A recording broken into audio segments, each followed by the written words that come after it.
Oh man, eliminated 6 there, just on the cusp, but it's okay. Again, that's now the highest point value we've seen. Even evade ads, look at this, 75 points right now. These numbers are getting out of control. Vorman down on the lowest ground, he's gonna be dropped. He's gotta break through metal though. He's gotta find Sensei, look up. He's gotta get Sensei, he's gonna drop down in front. No! He does not get the trade out. Ads right now has the health advantage. Frenzy and Sensei, look at them both. They're so hurt that the storm is continuing to tick them out, and it is not enough. It's Ads and Frenzy get the victory royale. Man, Zeke, we're 79 points. I can't and do that this. could be 80 because I know that elimination counter is slow to update towards the end of these replays. It could be enough, and that could even be possibly their last game, or they could have gotten one more in before these queues.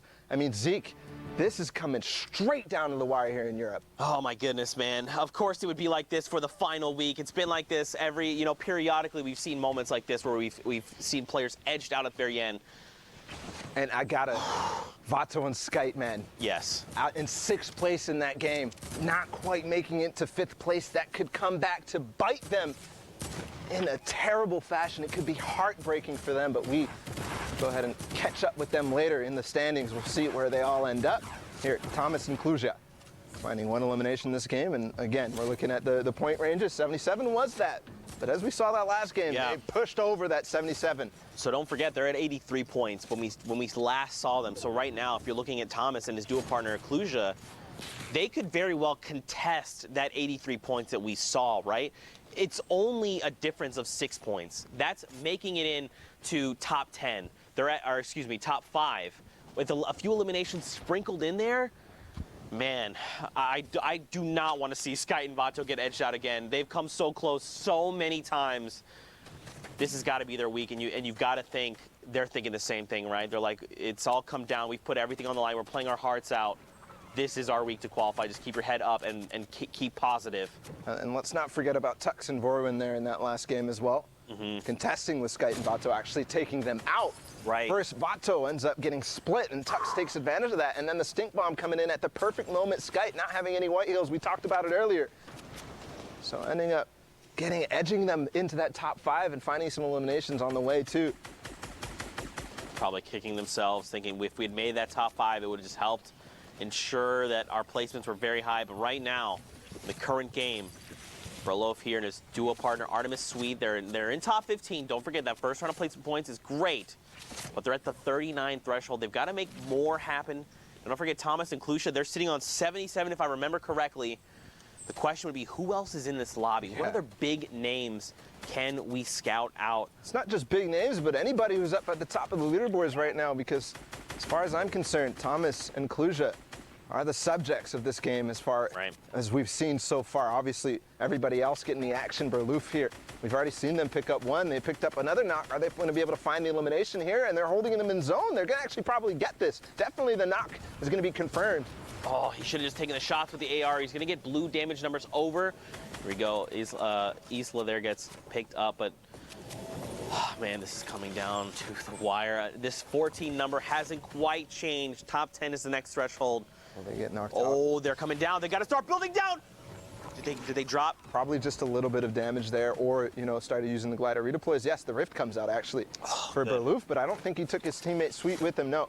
You see only a little bit of white HP missing, so probably maybe used a shadow bomber or maybe a flint knock or something to save himself from taking the damage. But he was on high ground. He's looking to see, maybe I'm going to make a play right now. No, he's going to decide I want to join my teammate, and Sweet has a perfect hole for him as he edits him down through it. It's Thomas and Kluja on high ground, by the way. Yeah, this is a game. They need to close this game out, right? Like, yes. We know for a fact 83, again, in case you just tuned in, that was the highest threshold we've seen for points. Kluja and Thomas, they were at 77 not that long ago. They're about to hit top 10, which is another round of placement points on top of any eliminations they picked up along the way. Down below, those Swede and Artemis Sweet and Berloof, I hope I'm saying that correctly. They're making things happen, right? They've got the 6 eliminations. They want to try and rack up as many as possible, but they are so far behind right now. And I've got to criticize the use of that second shadow bomb there instead of getting into the box. Maybe a misclick or something, because now he doesn't have the rotation to stay with his teammate Berloof, who does have one more shadow bomb remaining. They're going to have to path in and walk it in. Right now, Again, top 10 is another round of placement points. Everything is going to slow down. Sent to a single, unfortunately picked off right there at the edge, missing out on those points. I want to go back up top, right? I want to see what's going on with Kluja. I want to see their points right now. Berloof, sweet. He's dropped down to nothing. Anyone could accidentally sneeze in his direction and he could get picked off. Someone finds it. It's Detox who's going to be picked off in the crossfire there. Now, Sweet, again, he's ticking. It must be within a stink bomb, and he gets traded out. Berloff does.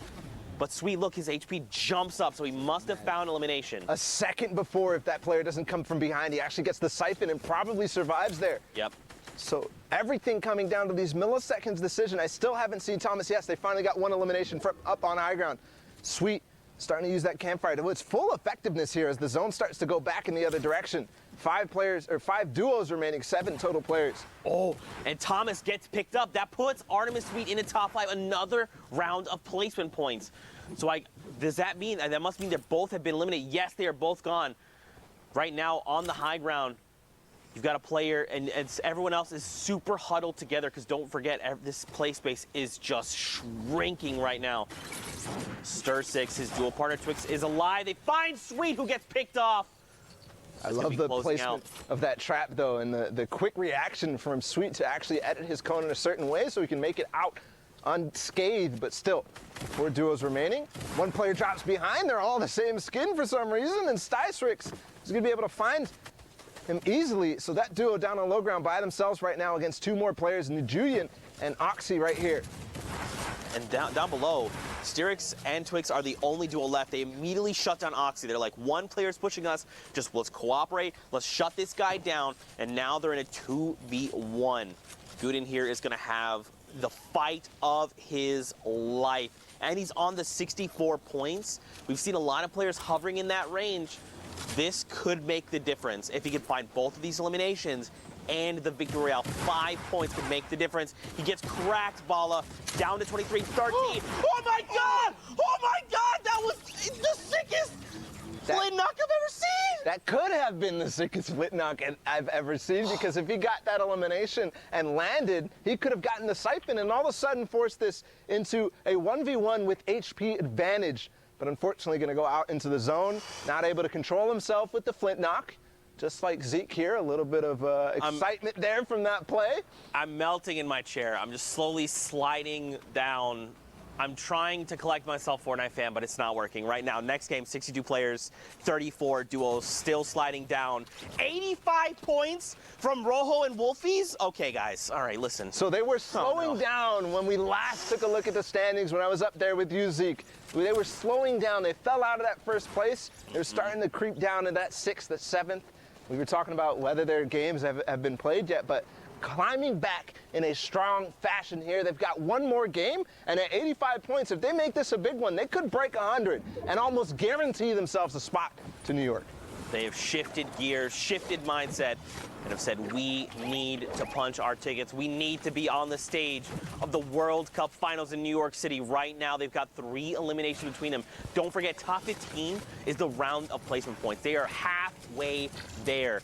They've got to play this smart. They've got to find these few eliminations, like this one player roaming around. Oh my God! Elite gets picked off, another elimination heading their way. And look at this, they're just looking to confirm eliminations, beam players as they can while being as safe as possible, because look at all the resources they've got available to them. Shadow bombs, chug splashes, the combat, minis, they've got it all. They're looking to make this, Bala. It's kind of crazy. I actually thought that he had an infantry rifle in his hands, but no, it's actually a heavy AR, which you don't see used too often anymore because of the effectiveness of that infantry rifle at long range, but you can't. You got to take what you get, and maybe he even prefers the heavy AR, because it does have, you know, a bigger clip in it. Yeah. Not doing quite as much damage, but up in the top left right now, we're not only looking at the thresholds reaching top 25, but Mr. Savage goes down in this game.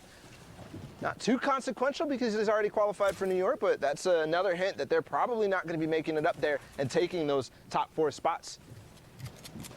That's right. Don't forget they've qualified, which means right now they're playing for money, which is great. So you got to think they're trying to find eliminations. Den Magic Pulse, by the way, someone tweeted at us. That means the magical sausage. You're welcome. The more you know.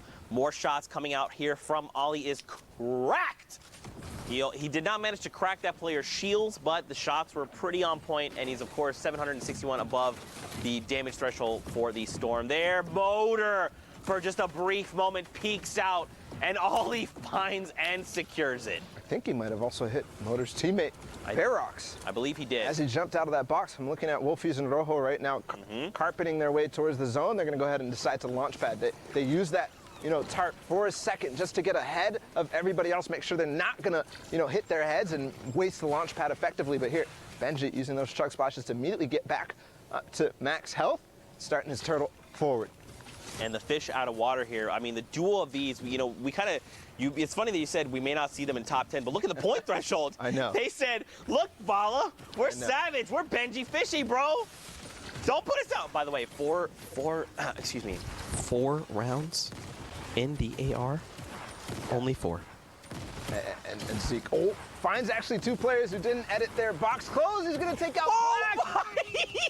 And his teammate as well, Stoico, going down, and that's probably the end of their run in the World Cup. Benji literally just said, Zeke, I don't care about these 4 AR rounds. Watch me pick up the double, and now I'm sitting on 300. Check me again, bro. I'm a fish out of water. I can breathe in fresh air. That was, in case you didn't see that was a thing at the summer block party, which made me laugh, by the way. Go back and watch those little interstitials. They're fantastic. That's what I was referencing. But 86 points over on Wolfsies and Rojo. Yeah, and he's actually in trouble here as the Shadow Bomb. This player actually doesn't realize, though, he's going to take a nice shot onto Mawaka, sorry. As Wolfie's making his way forward, Rojo is split, but we've seen this situation before. Again, reaching towards that 90 points right now. One more elimination is going to do it, but Rojo goes down, and it's all up to Wolfie's right now. All right, here we go. So Rojo gets picked up. But now, look, they've just hit that 90-point threshold. So let's think about this, right? If Wolfies could clutch it up by himself, he'd have to at least get the Victory Royale, which is another 7 points, and at least 3 eliminations. There's still 10 players. It's doable. To get 100, is that what you're to break the triple digits. Yeah, I want to see the 100. I want to see it because they want to see it too. I mean, based on what scores I'm seeing already spread out throughout the map and the games that we've seen, I think he's already probably clinched it. But he's thinking, I have to perform the best I have ever done here. I have to win this game if I want to make it, because I don't have high ground. I don't have a teammate.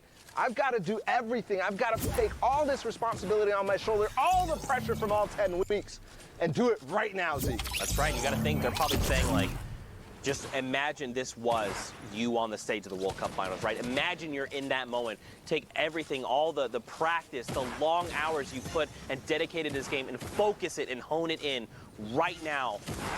Wolfies, he's got 3 eliminations. Again, 94 points. If he could find 3 more eliminations, it's not enough. Confetti trades him out and shuts him down in that moment. And now it's coming.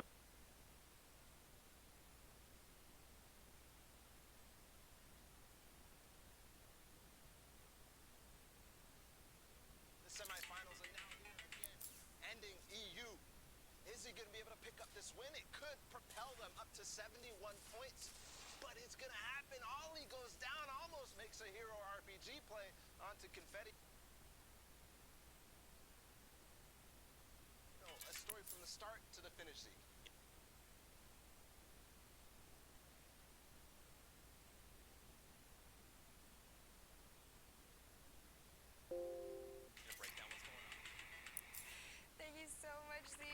Go get yourself a sandwich, go get a drink of water, calm down. I was over there, you were stressing out for sure.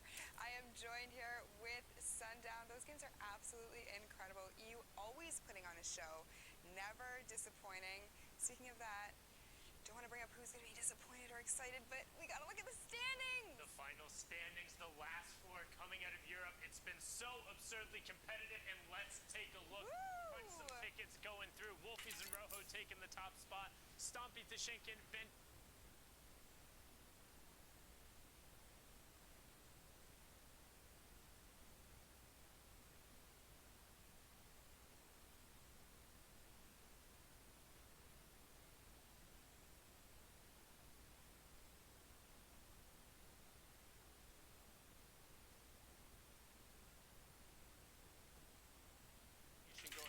Shinkin and Stomp Stompy not knowing. And Tux and the Wolfies and Rojo just dominating at the start of the day up there. A huge last-minute surge, $20,000, a trip to New York City, Pooks. That's massive. Congratulations to everyone who has qualified for World Cup finals in New York in July.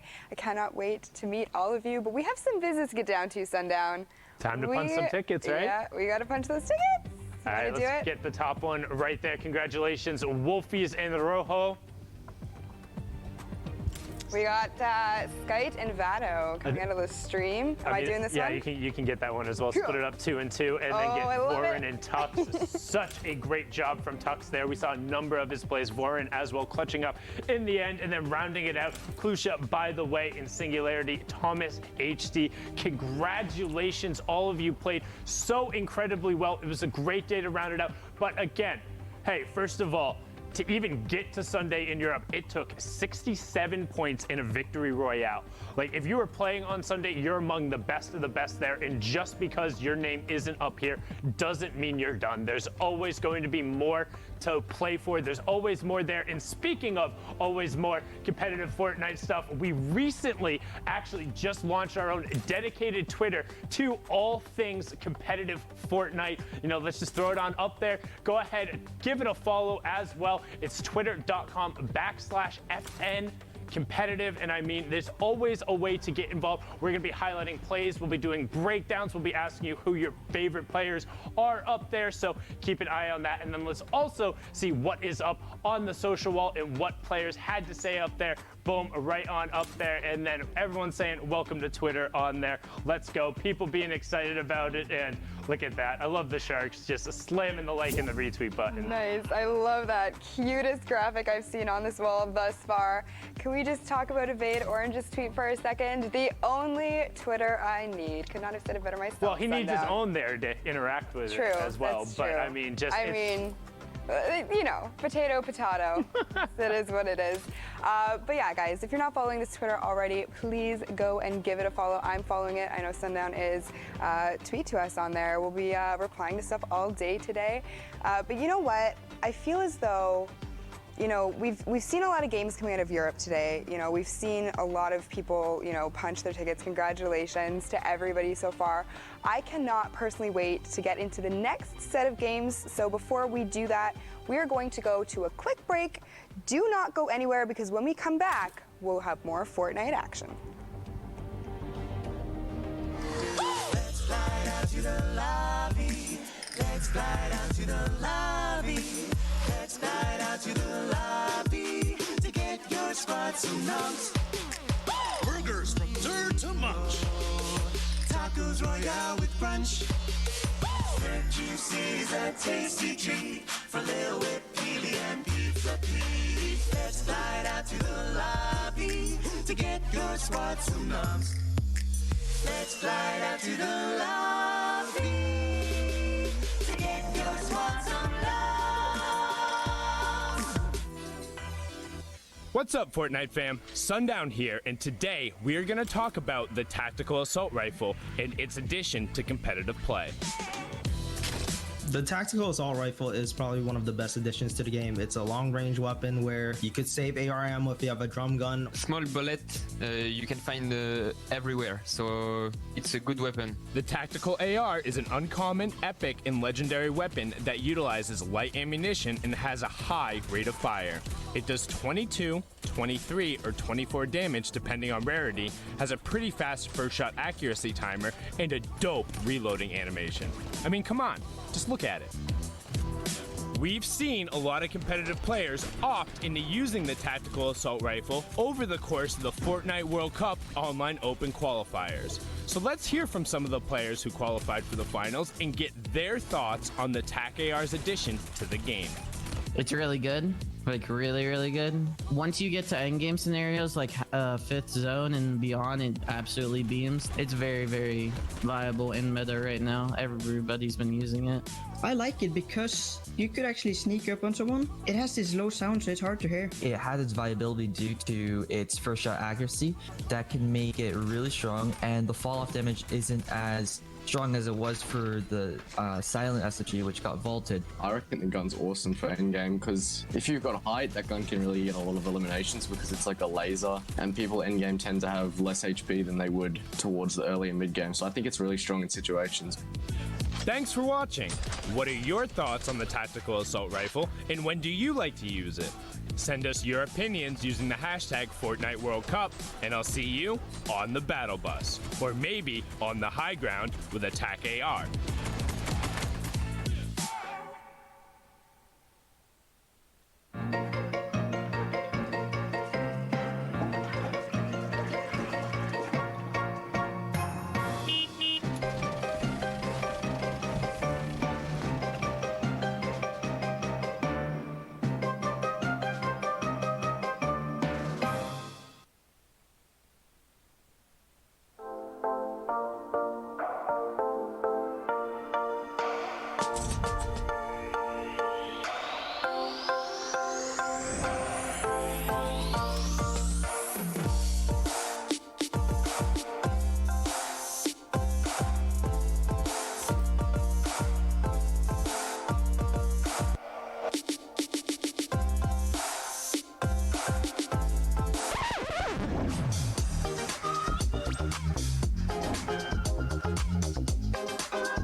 Fortnite fam, did I beat you in rock, paper, scissors? Hashtag Fortnite World Cup. I probably did because I'm really good at it. It's the only thing I'm good at ever. But guys, we are knee deep in the World Cup finals. Qualifier here for duos. It has been unbelievable. The European action has not disappointed, but of course we're getting ready to hop into more games. Now what we're going to do is we're going to take a look at Oceania replays, because don't forget Oceania and Asia happened overnight. So we're going to also look at Asia replays as well. I guess I should have said both. And then we're going to take a live look into Brazil, see how things are going for them. I need two casters on deck. Let's get Pookie Face. Let's get Sundown. Let's get into these games. Thank you so much, Zeke. I'm joined here by the amazing Pookie Face, who has a great talent at ignoring high fives. Oh my goodness. Wow, she literally looked right at the camera and then right at me, but as Zeke just said, Oceania and Asia wrapped up last night. I stayed up and watched some of the games. I know most people didn't, but they were incredible. The last spots were there, and let's hop in, give these guys a little coverage, and celebrate just how awesome at Fortnite they are. Now, a fun fact about both these guys, 7 matches played total. That was all they ended up running through. So they were able to get the maximum amount of points through each one of them, not needing all 10. And as we talked about, with the Breakaway Esports duo of Serpent and Hype, averaging a placement of 2.67 across those 7 games. That is ridiculous. That is extremely high. Do you know what other teams are sitting at in terms of averages like that? I mean, you really don't typically will see placements like that in a 10-game run. Like in overall, like we've seen people being those consistent in like over the course of 10 games. Right. But like in that spree, I think the closest we've seen is the Twins out of Oshi when they were playing more placement based and less aggro. I think they had one of the weeks up there where they were nearing 4, but sub 3 that's really, really, really good. Yeah, it's definitely pretty incredible, like you said. And we see Hype just get the elimination on Pendragon, LOL there, just utilizing his edits there to quickly peek out, make sure that he's not leaving himself too exposed. Take a look at his partner, Serpent, who has got his own agenda of what he's doing over here. Looks like he's doing the same thing, but on the opposite side. So these guys just applying pressure all over the map. Yeah, and one thing to note, it is a much sparser circle when you're in those very late games in terms of Oceania. Some players opting to play aggro, trying to get their games out there, will just go full send and try and burn through a couple towards the end to get into another one. But if you have good game management or the ability to just play consistently and ride it out, you can play this game all the way to conclusion and maybe snag what might be a slightly easier victory route for you if you're playing passive and defensive, which Serpent and Hype seem to have been doing so here with, I want to say, only 6 elims, but in comparison to the rest of the lobby, it's not a ton. It's good. No, for sure. And to your point, kind of what you said about knowing, where your opponents are. Keep in mind that there's only 12 players left on this map right now, and only 7 duos remain. Make that 11 and 6. I spoke way too soon. Serpent secures another elimination there on Bray. But in terms of final circles, Sundown, this is not something that we see very often in these late games.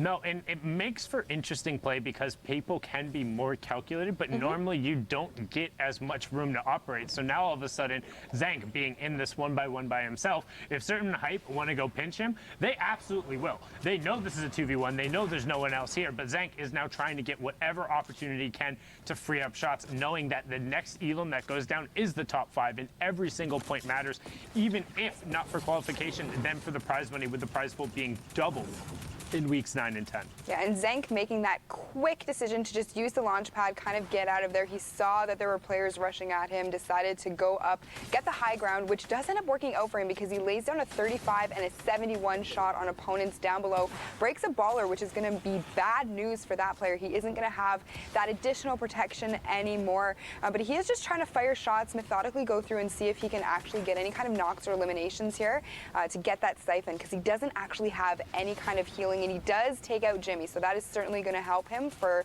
any kind of future eliminations or any kind of engagements here. Yeah, and it got him into the top 5, and Gubaz actually ended up going down as well. So just getting the tags on the end of the storm as rotation does go up the mountain. The verticality being the difference there. Elimination does go over. That was the knock we had just talked about. While Replace goes through, he edits down, has nothing to catch himself, but luckily was on the edge of it. But Hype is relentless on the high ground, and now they're going to start working the top down. When we started on board with them, they had 4 elims, now worked it all the way up to 8. There is 9 and 10, and they're looking to close this match out, and this is where every point matters. Getting the wall replaced, and Slaya goes down. Well done from Hype and Serpent. 11 elims in the victory royale. Well done from them indeed. Now, unfortunate to see Slayo go down. I know that he is a favorite from a lot of people, but you know what? Second place, not too bad, Sundown. No, it was a good effort, but like you said, once kind of those two get rolling, when they have the momentum, they are able to just run with it. We've seen it before in the semifinals, and when they finally converted it over, sometimes that's all it takes. If you're able to put the pieces together on the right day in the finals, that's what ends up mattering. Now we're on board here with Surf Junkie and Evanix. And take a look at their loadout. They have right now 2 Rift to Goes, 2 Shadow Bombs. I'd be interested to see if they've split the Shadow Bombs. Duos will typically do that, give 2 and 2, so each partner has some kind of mobility in their inventory. They do only take up 1 slot, and you can carry a whole bunch of them. So we've seen time and time again players utilizing those to make rotations, make sure they're safe heading into the next zone, and they are going to actually opt to Rift out there so that they can make that early rotation. They did have quite a long way to go, but they are going to look to see if they can possibly sneak on some high ground here. Yeah, the thing is there, well, it seems like it is a little bit of an early rift. If you look at the bottom right-hand corner, majority of the players were in their path in order to get to the rotation. So when you have 2 rifts and 2 extra shadow bombs, as well as a ton of the shields, you can afford to be a little more aggro there, and they're actually able to now get priority on the zone and pick up an elim as well. But can they get the mats and then disengage out with whatever upgrades they so desire? Yeah, and Surf Junkie taking a lot of damage there, so he is going to have to really focus on getting healed up before they, make the next rotation or before they take another engagement, because you certainly do not want your duos partner going down or falling to anyone at this stage of the game. That certainly can spell disaster. But we are going to take a look here at Serpent and Hype. We saw a little bit of their gameplay in the last game. They look as though they're playing very, very well together today. And let's just see what they can pull out right now. Yeah, so these were actually, the last game we watched was their second to last game, and this was their final game of the evening. So that's kind of why it ended up being such a thinner lobby. It was a lot of the players trying to get through and use the last of the games, but Serpent and Hype saying, that's fine, we'll play it for a victory royale. And right now, inside the first placement threshold, already on 7 elims for this match. So that's 10 points so far coming out from this game. That's what we talk about when we say maximizing efficiency in every single one of your lobbies. If you're making it into the final placement threshold, getting a couple of those victory royales and getting elims as well, it makes it very difficult for everyone else in the lobby to even keep pace with you. Yeah, and that we've seen time and time again has worked out for so many players. Really just being very aggressive, just going full send. It doesn't matter what game you're in, that can always bode well. He does get the knockdown on oh my gosh, Surf Junkie and Evnix just fall to him completely, no chance, and we've seen them play very strong in the past, so that is very surprising. But Serpent does pick up the Rift to go and 2 extra Shadow Bombs, so now the tables have turned, Sundown. He has got all of the mobility he needs. They just have so much control over this lobby now. With the high ground, they can see nobody else is even remotely close to it. There's the far side of the lobby. You will see Lunar and Alpha trying to put some shots on it. Prince Charming comes sailing in, but there was a Shadow Bomb directly in the box behind it. I don't know if Alpha realized that. Gets high ground taken away from him second. Boxed in, no traps coming out. Does finally put one down, and Kaiser can't avoid the damage there. 15 health on it. Needs to throw the Chug Splash at his feet or get the edit out. One of the two has to happen very shortly. 15 HP, was able to get back up to the high ground. Is going to opt to just pop the minis and then go for the Chug Splashes. Yeah, I mean, at that point, it wouldn't have really mattered too much what he chose to do, because you are only getting 20 HP effectively from those Chug Splashes for each one that you throw down. He did wait for his partner to join him, though, because there is that area of effect with the Chug Splashes. You get 20 health, your teammate gets 20 health, so not everybody gets 20 health. Well, that's tend to be why you see it more run in duos, but also just love having shields all over the place. But now Serpent and Hype going aggro, and we've seen it putting the dual combat shotguns to work, focusing on that with the loadout and making sure they're shooting together. But right now, Serpent has been chipped out a little bit. However, they're into the top 10 in terms of the team. So 5 placement points been picked up so far, and look at that. Prince Charming gets taken down. No fairy tale ending for you there. It's just back to the lobby, and considering this is the last match, that's the end of your World Cup run, as Serpent and Hype able to clean that up. There's another one going over, up to 12 in all the resources from it, and they saw that Shadow Form player. Look at him just running. What is happening? Sundown. He was just, you know what? I think at that point, he was just trying to do whatever he could to stay alive. Unfortunately, Hype and Serpent met him there, but Serpent does actually go down, and he is going to fall to the storm. It is going to be completely up to Hype now to carry the rest of this game. Each of them having 7 eliminations, sitting at 125 points. Do you think he's going to be able to pull out the victory royale? We're going to have to find out. Now, they are on the 14 elims, has the proximity launcher. That's 70 on both of them right there. Will get the AoE, gets the 70 again, so he knows that player is on 40. Drops down, he finds Ices, catches himself with the waterfall as he drops. Will pick that up. Siphon comes over too. Will he be able to get enough mats? He's sitting on 3, 2, now out of materials. It's a 2v2, v1, v1. Edit comes out, needs to pick up this elim. Storm isn't his favorite player. Covers himself with metal. Edit goes forward. Uncle Andy, say goodnight. Nothing left for you there. Hype finds the shot right there. Gets a good 80+ tick. Can he find another one as he's trying to do all of the work by himself right now? Serpent's been taken down. He's sitting on 9 elims, getting some help from the high ground. 73 with the first shot, getting walled out. Needs to find a way back in the zone, and he does. Lupius goes down 1, 2. Can he find the third? Needs to get the conversion over, and he does. Lupius goes down. It's a 2v1. Can he find it? Oh, no. Alpha Barbucks cleans it up, but second place and 15+ elims coming out from the good effort from Lunar and Barbucks. But Hype and Serpent showing why they got that top spot. It was really well played. Unbelievable, the decision making and mechanically how gifted you have to be able to drop down, waterfall down, pull out your shotgun, and catch yourself so quick. Cat-like reflexes. Too bad Kitty Plays isn't here to comment on those. And making sure that it was the player he had ticked twice with that proximity grenade. While it only being 70 damage, it's basically guaranteed if the player isn't boxed themselves up. But now we're going to hop on over to the Asia region while we see what was up with the Trigger QQ boys of the Vietnamese region, or the Vietnam country, playing on the Asia region. Apologies there, as we're on board here with Ricky and Joysa. Some good shots coming out from that tactical assault rifle so far. 12 duos remaining, 23 players left as we're in the half in, half out. Yeah, and we are seeing a little bit of a trend here so far with these games, Sundown. You know, not very many players left alive, but I think it's a great change of pace, and you can really see how the players adapt their play style to kind of, you know, counteract the fact that there aren't going to be very many people in the lobby. Ricky just taking down Seal completely as he was trying to rotate and use the launch pad to get out of there. So good on him with that elimination. That will be his first one of the game. His partner, Jazia, is sitting on 2. They are going to use the Stinks to actually try to pressure this player above them, see if they can get him to come down, but he just gets out of there and says, you know what?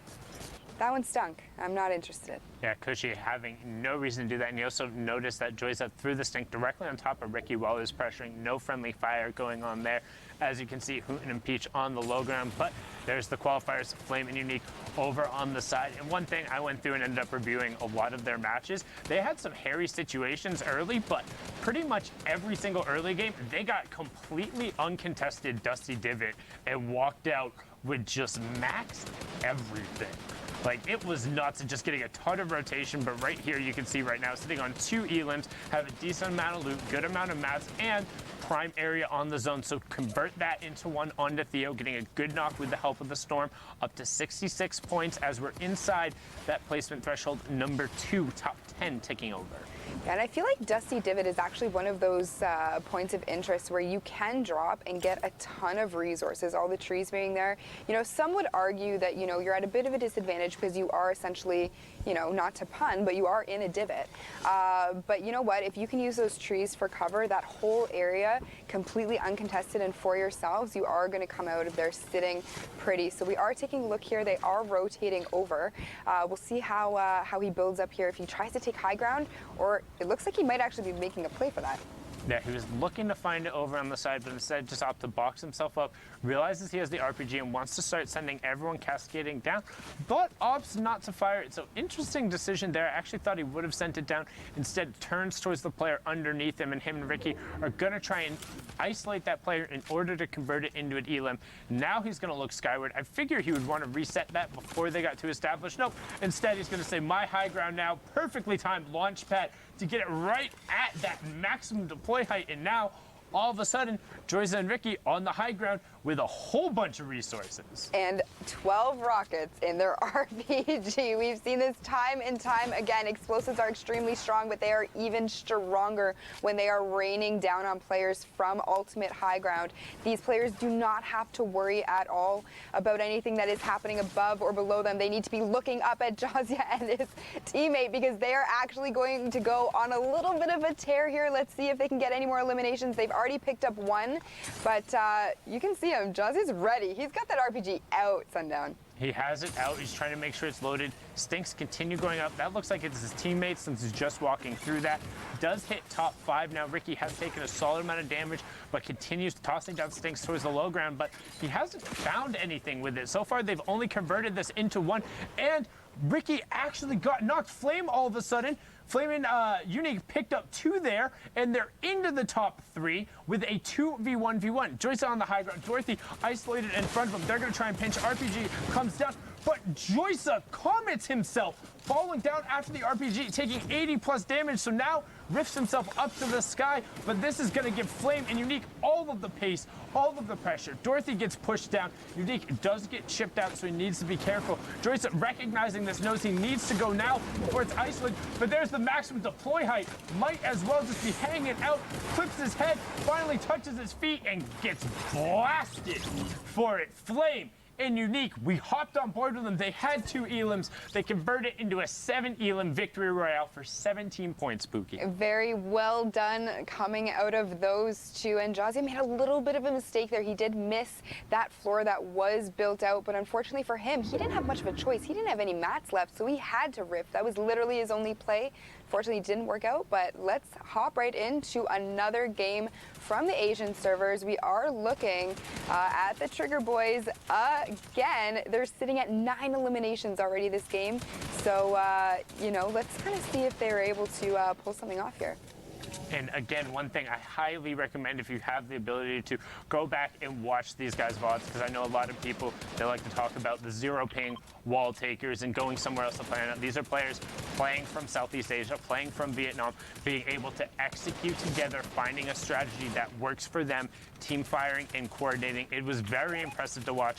And there's honestly a couple of situations in the early and mid game where it felt like they really shouldn't have got out of, and they had really cool disengages. So highly recommend checking out these two players in particular if you want someone who might feel a little more accessible in terms of going over, and it's something that like, hey, I can do this, because I know there's sometimes when I watch VODs of like Benji Fishy or Clicks or Dubs, and it's like, well, I'm never gonna try that ever, so. Never say never, Sundowne. Believe in yourself. Some of these kids, some of the guys going to the Fortnite World Cup final are infinitely better than I could ever hope to be mechanically, and honestly have shown why they are that good. Like, these guys are the best of the best and just do some mechanical stuff that hasn't been seen before. But that is not the only way to be successful in this game. There's plenty of paths in Fortnite Battle Royale to get there and to get to the top. Yeah, I mean, you can be mechanically amazing. You know, you can have smart rotations. That's what I love about the Battle Royale genre as a whole. There's just so many different working parts. And I feel as though, you know, there are some duos that do some things really great and others that do other things even better. So that's why it's always so exciting to me to be spectating duos and being able to be here and casting these games, just so that you can see how these duos work together, how they play to their strengths.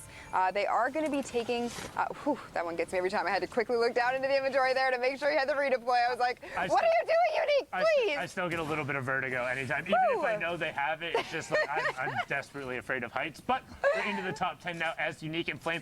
Now you can see high utility. Again, 2-gun loadout, but using as much of the utility. And RRQ hero Kappa just gets ripped. 4-shot out from under him, and they catch him before he even hits the ground.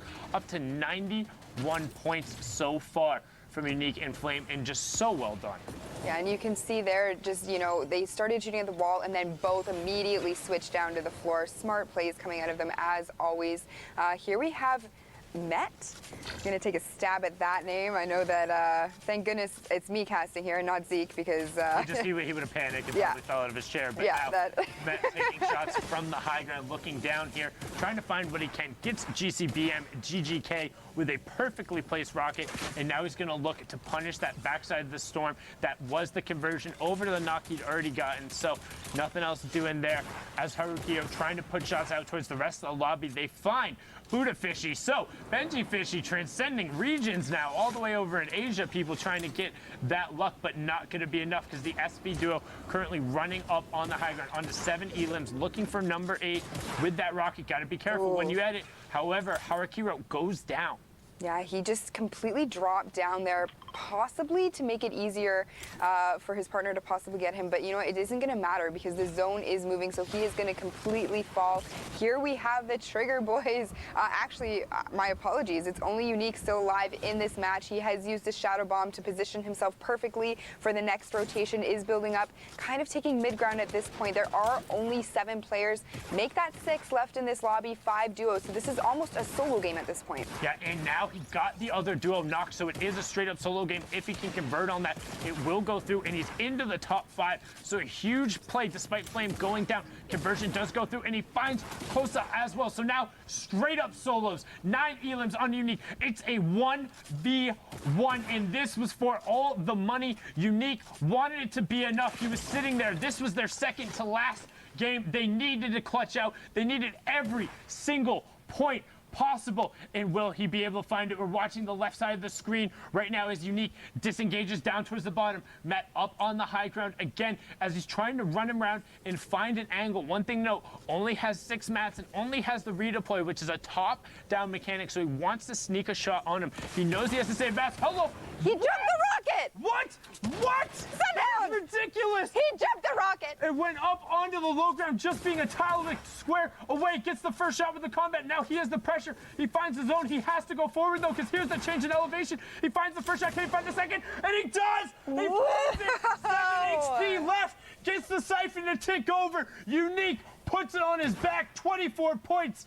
14 eliminations and the victory royale. Look at the fossil. Look at the plays. The Vietnamese duo doing it. They said, we don't need 0 ping. We don't need to take your walls. We'll do it with style. We'll do it with execution, and we'll do it with coordination. But now we're hopping over back into live games. This isn't stuff from last night or early this morning, depending on where you live. This is from Brazil. We're going all the way down to South America, and now on board with Nothing, No Name, and Clipnode. Clipnode, who actually grabbed the final solo qualification spot last week. Yeah, congratulations to him. We saw him absolutely playing out of his mind. He 100% deserves that, because Clipnode is somebody who, when we first started this whole journey with World Cup, I really wasn't sure who he was, but we've seen him time and time again be extremely consistent, just with utilizing, all of the things that he's learned so far. To see him qualify last week, sneak that in,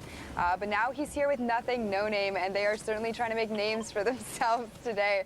Clipnode using that launch pad to rotate over. Tons of players left in this lobby, so things might get a little bit dicey for him.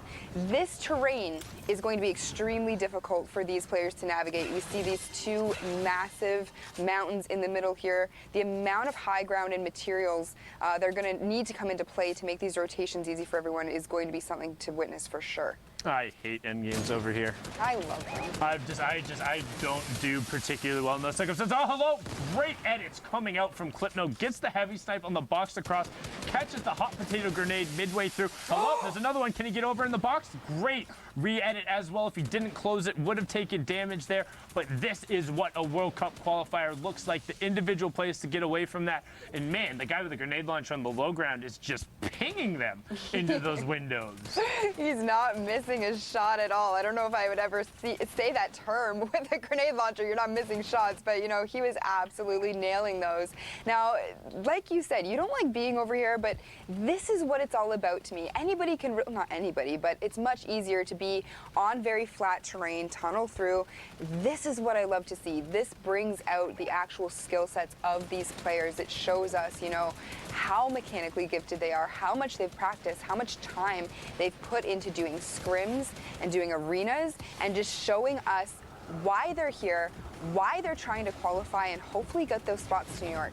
Yeah, and you do see that Storm Surge is on the right-hand side. What Storm Surge is if a certain number of players are alive and the lobby gets a little too active, the people who have been the most passive will be punished. But because we're down below 30 players, it's turned off and will no longer be active. We've now hit top 15 and we're into those first round of placement points. Now remember, top 15 is 3 points. If you're able to get in the top 10, it nets you an additional 2 for 5. Top 5 guarantees you 2 more, and then the victory royale is 3 for a total of 10. And generally, if you're qualifying for the World Cup, you're looking for a 50-50 split. You need high placements and you need high eliminations. The balanced approach is what gets you there.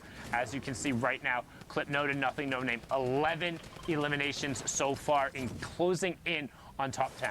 And they get rifted up into the sky there. That definitely was not Clipnode's. I don't believe it was Nothing No Means either. That would have been a completely other player trying to get out of a little bit of a sticky situation there by using the rift. You can see No Name landing on the high ground, utilizing that community launch pad to pull himself back over to his teammate, because they did get separated for a short moment there. Clipnode has actually used the launch pad as well. Or was still up in the air, but it isn't going to matter. He goes down. Unfortunately, lands in the box of another player. Missed is missed, takes him out. Right, but but Nothing No Name was directly underneath it and edited him down in between. He's gonna try and stick this revive, and he does. He got it. Can they edit back over? They got the next box. He's on sub 30 HP, and he gets back in. He has 10 HP. Will they be able to find anything? Player behind. Flipnote goes back down. Can he find it? No. Gets picked up, but they got the top 10. So 12 elim points plus the 5 going through. 17-point performance from Clipnote in Nothing No Name, but they're not going to be a factor in the rest of the lobby. You have Solinho and Seko on the low ground. Matakuski and Ernie just above them with Falls and Ducky 1 tarp above. Solinho does have 1 more chug splash and could use it potentially, but wants to hold off. Waiting for top 5 for the next threshold as W Key Edit picks up Obi, and we get closer and closer. Lua gets ticked over, and now we have 7 duos remaining. Solinho just taking a little bit of a breather, swapping up on the mats while all the action happens above him. Esteban picks up Ducky, and we close in on the top 5. Trap arms and goes off above, but no elimination. Ticks over as the Soccer Skins continue to look. Poised Playmaker wants to make a play, but they also want top 5, constantly checking their sides, realizing they're okay right now. And I mean, man, they're running low on mats. They are running low on mats, but they do own all of this. So hopefully, you know, they're going to be able to utilize that to their advantage. Edit down just like that. He takes out Expert. You know, that is the advantage of having all of those builds to yourself. You completely dominate the mid and low ground with edits when you have that. Ernie going down, falling to Soul. Soul gets another shot, 98 with a combat shotgun. It isn't going to be enough. Can his teammate follow out? Seago's out in the storm, but does come back in. Seago's sitting on very little HP, about 50 effective HP to his name right now, and they have to play low ground right now because they don't have a choice. It's a 2v2. You have MST and his partner Esteban in the top right. Seko in the bottom right with Solinho. Everything else on the Y. Solinho looking for the angle. Player drops out into the side. This MAST going for it, but Seko gets the first knock. The foot knock is off into the sky. The fall damage hello. Can he catch himself and get back into the zone? Will it be enough? Solinho's tracking him in. No, it's not enough. Solinho picks up the double, throws a nice little pumpernickel, then into the iconic or break it down. Let him know. Throw a hootenanny in there as well, and a great finish. And also, Pookie, I got to give you a shout out right there. The way you called just the edit down and the fact how he was looking for it and then it happened immediately after. In my head, I'm like, man, they're burning so many of their builds. Like, this seems like a waste, but just spot on with that right there. So hats off to you. Nice little clap. Well done. Thank you. Don't let my ego get too big, Sundown, you know, or else no, I'm not going to be okay. able to fit through the door later. I live with Zeke. I'm an expert at knocking people down a peg. Perfect. Can't wait for this game for you to say something to just completely catch me off guard. But here we are in another match. We're looking at King and Zone. They hit that snipe. You guys know how much I love seeing those heavy snipe shots. They're my absolute favorite. This is what I have come here to see today.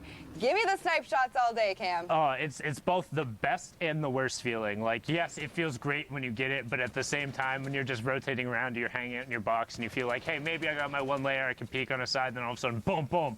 Or like you're jumping all the way around your 360, you're checking your side, and you just get your face ripped off, and you know, it feels awful. And even sometimes you're launch padding going through and somebody hits that shot.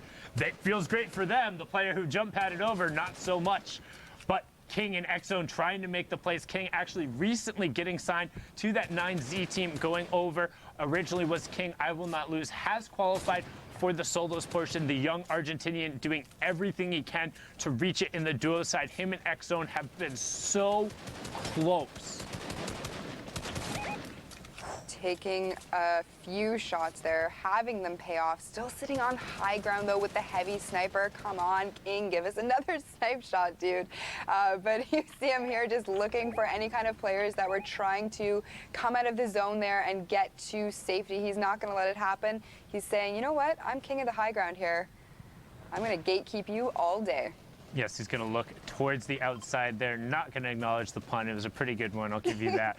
As Lucky Boy and Luco Boy over on the side here. 7 elims as we're closing in on the first placement threshold. And honestly, shout outs to Brazil. They've stepped their level up every single week. Some of their qualification barriers actually ending up being higher than NA West in some of those circumstances in the duo week. So just a really high level of competition, and just the fact that it's pushed up every single week. You can see Storm Surge coming through there, and Lottie getting a great shot with the combat there, and that's what we talked about, kind of the difference of the timer, being able to just throw the combat out there, get the wall shot in, and then immediately swap back over it. So now he's going to try to go aggressive because he wants to convert on that. And you can hear all of the shadow bombs going off behind. He's going to have to be very careful. He isn't built behind him, so there could possibly be players sneaking in behind. But he is going to continue to try to edit forward. Picks up another elimination on Nis and Greg. They both fall to him there. Yeah, and that was the double, is them trying to stick the revive. And at that point, man, you just got to let your teammate go. Yeah. Let him, you hang him out, you let your buddy and be like, hey, you know what, it's been a good run, but I'm going to go try and get those placement points. They fell outside of the top 15, so it's huge because you waste, I don't want to say waste all the time because you get whatever elim points, but not getting at least the 3 placement points from top 15, it hurts. It hurts the mental game, it hurts your score, it hurts your efficiency in terms of getting the points, as now we're on board with Barboisa, Lee, Golden Boy's favorite, as him and Zodi Boy are trying to make a run at it, currently sitting on 5, make it 6 elims and 33 points and a great loadout. Yeah, and he just completely obliterated Les there. So Lee takes out Les. That's a good one. That's an interesting one for later. But he does throw the stink bomb down. Now, we've seen time and time again those being extremely strong. And Zate just gets completely annihilated. Lee now opting to utilize the shadow bomb, says hello to the baller to his right-hand side, ladies and gentlemen. But then uses the small amount of high ground down there to maybe get any kind of eliminations on people coming into the zone. Yeah, so if you sneak up on a baller near the outside of the zone and you're in like a late game storm, pickaxe it once and then immediately shoot it out.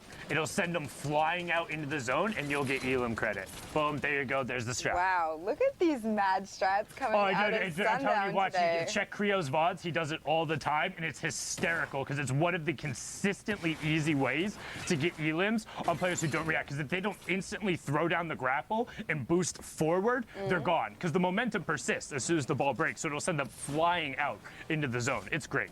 You know, where have you been for the last 2 years when I've been trying to improve my Fortnite game? I need you to coach me here.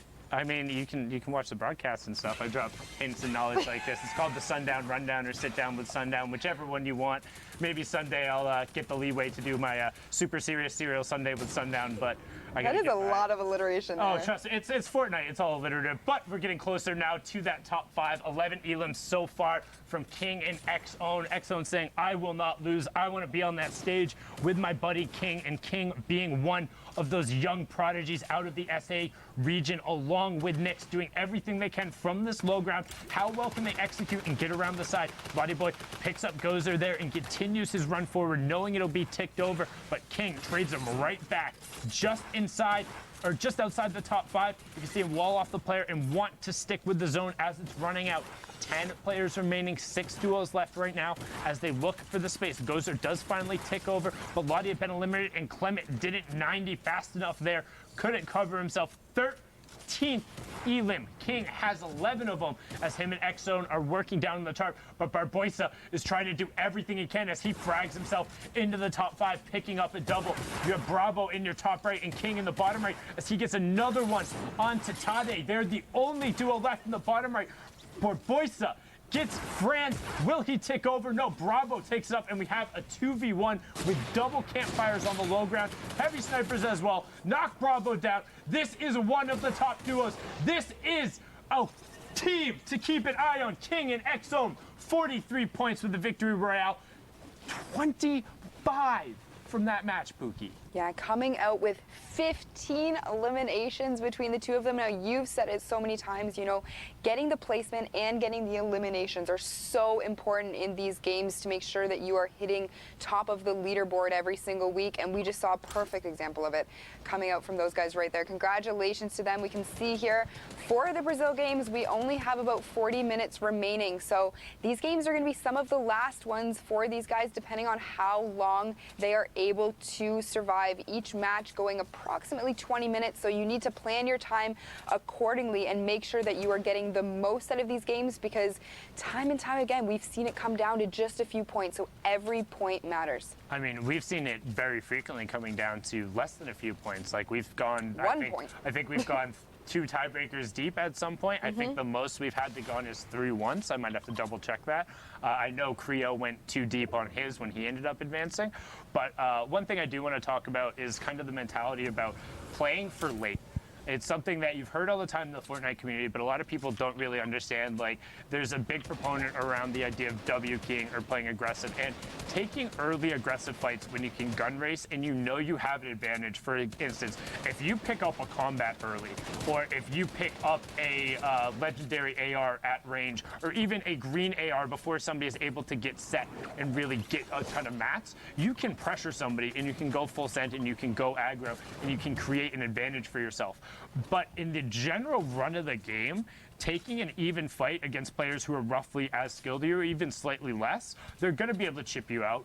And most players are going to be able to at least delay you or make it worth the time unless you're significantly better than you, right? So then if you end up being able to be a little more passive, playing a little safer, working around the outside, being more deliberate in how you rotate and get to places, this is called playing for late. Because then you get in these circumstances where you have all the mats, you have the resources, and you're in a more chaotic environment, but you're not knocked out way before taking a 50-50 fight, and all of a sudden we've seen the number of times you win one key engagement on the low ground or one key engagement on the mid ground, and all of a sudden you take high ground away, or one turns into 3 or 4. But you don't get those opportunities if you don't make it to late game. Exactly. I could not have said that better myself. You know, the thing is too, is early game, you never know what the other player is going to have that you're going up against. You know, you might feel that you're sitting pretty and you've got a great loader. You're like, you know what, I got this combat shotgun, I'm just going to rush. The other guy could be sitting there with an RPG. You haven't shielded up. You're back to the lobby, Sundown. So, you know, not knowing what the other players have is always, you know, that component of the game that can really actually help or hurt you. And look, right now, as Andrea and Troy has some great gatekeeping on the side, keeping those players who are trying to rotate with their backs at the storm from entering it, up to 9 elimination now as bot 6 does tick over. And you can see you use your utility, you get as far over as you can, and then you box up and you turn. The combats and the ARs being the primary benefactors right now from what we've seen today in the meta, and then going triple utility out of there. Andrea not getting the chip there, unfortunately, got a ton of damage, but no elim credit, is going to pick up all of those resources and tops off with a lot of wood and metal. Yeah, and we have seen time and time again today, you know, just with how many utility items players are carrying, because the utility items in this game right now are so strong. We did just hit the top 15 threshold. A couple more teams go down so quickly Sunday. We're about to hit that top 10. Yeah, and honestly, like, I'm a huge fan right now of the 9.30 loot pool. Just seeing more utility and more shields being opened up for players has kind of enabled them. And then with the adjustments, we've seen players rocking multiple gun loadouts, but we've also seen players going straight for the utility phase. The chunk splash is offering a lot there, but some nades coming out, trying to get the chip in. They snuck one in, but good coverage as we now hit the top 10, so 5 placement points for everyone in here. So far, this is a 16-point game for Andrea and Troya. And he is going to take a moment here, hopefully, he looked like he was going to cone himself in there and try to use the minis, but he isn't unfortunately going to have time. The storm is right at his back, and he is dealing with a player in front of him that he is using all of his builds for here to kind of take cover from. He's only got 21 builds remaining. He is above Loot Lake, so that adds a whole nother level. And unfortunately, Troya does actually go down to the player that they were tracking earlier, and Andrea actually doesn't know where these shots are coming from. He's getting shot from everywhere at this point. He's being focused. He does end up taking a player out to get that siphon down to 29 effective health. It isn't going to be enough. Tried to use that launch pad to get out, but unfortunately he falls. Yeah, and it was Santidead who picked him up there, and he's on the mid-tarp. Easy for Blackouts and got picked up, as well as DK. So this is a ton of Brazil's top players, but Santidead goes down, and we have our top 3. Now, top 2. It's a 2v2 with Nehu and Ziox up on the high ground, the other team working the low ground. They have the tarp in between as well. They know that they're in the box on the side. They're looking for him. They have marks towards him. They know the players are there. You can see the outlines in purple right now as the Sinisters is trying to get an angle on the side. Raja and Softy are working back around, but they need to be careful because here comes that change in elevation, and you can already see Zukix trying to knock down the tree, preventing no cover. Raja has absolutely no builds. He always going to try and hit the brick and get back up, but he can't. That's the little change in elevation we talked about. Softy gets taken down, and Zukix picks that one up. Flintknock does get picked up. He's on an all-weapon loadout. Nothing left. And Zukix finds it there, brilliantly done, pushing them up to 35 points after an 18-pointer. Just well done there. But we're going to send it back over to the studio with Zeke and Bala, I think? How rude of you. You know Bala, he's the best ever. Don't yell at me. Gosh. All right, Fortnite fan, we've had an incredible day of games so far, but now we're going to take things just a little bit slow here before our 30-minute break here. We've obviously gotten to take a look at Oceania, Asia, and that live looking at Brazil. But very quickly, we actually have a little bit of a treat. We're going to be able to chat with Klusha and Thomas HD, who qualified. So, gentlemen, are you there? Can you hear me? Yeah, I can. Yes. What's up, guys? What's up? How are you guys doing? We are so happy, dude. Yeah, you guys are so happy? Okay, all right, let's start with Klusha. Tell me the feels, What's right? up? You see your name up on that leaderboard. What is the very first thing that you did? We just moves and got a lot of points. Just casual, like other days, dude. Okay, okay. What about you, Thomas? What was the first thing you did? As soon as you saw you qualified, what was the first thing? I was just shaking the whole time. I didn't know what to do.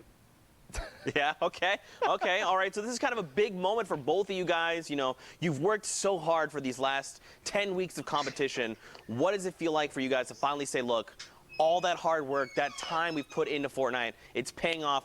We're going to the finals. And how does your family, like, have you told your family, do they kind of understand, you know, what that feels like? We'll start with Thomas. My family is cool about it, and we're all happy.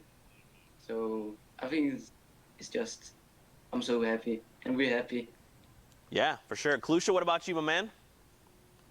What did you say? What was the question? So for you guys to have worked so hard for 10 weeks to finally get that spot, qualify for New York, and then does your family kind of know what's going on? Do they kind of understand? Yeah, they do. I qualified in week 5 for solos, so that's when they kind of understood how serious it is. Yeah. Like. And to double up now, I mean, that's crazy. What an accomplishment, right? The double qualification is insane. It's only a few of you guys, right? But talk to me about learning throughout the 10 weeks. I mean, we've played 5 duos competition now, and the clutch up in the last one is pretty crazy. But learning about not only how to play these types of tournaments, these open qualifiers, and timing. I mean, in that last match, we saw you know, it was a little bit of a lobby, but obviously with that kind of, when you play out those light lobbies, you end up not having an opportunity to play again. So was that the strategy? Was that you trying to get into one of those lobbies? No, we were actually trying to get into a game after the last game. We had 2 minutes of queuing, but we didn't make into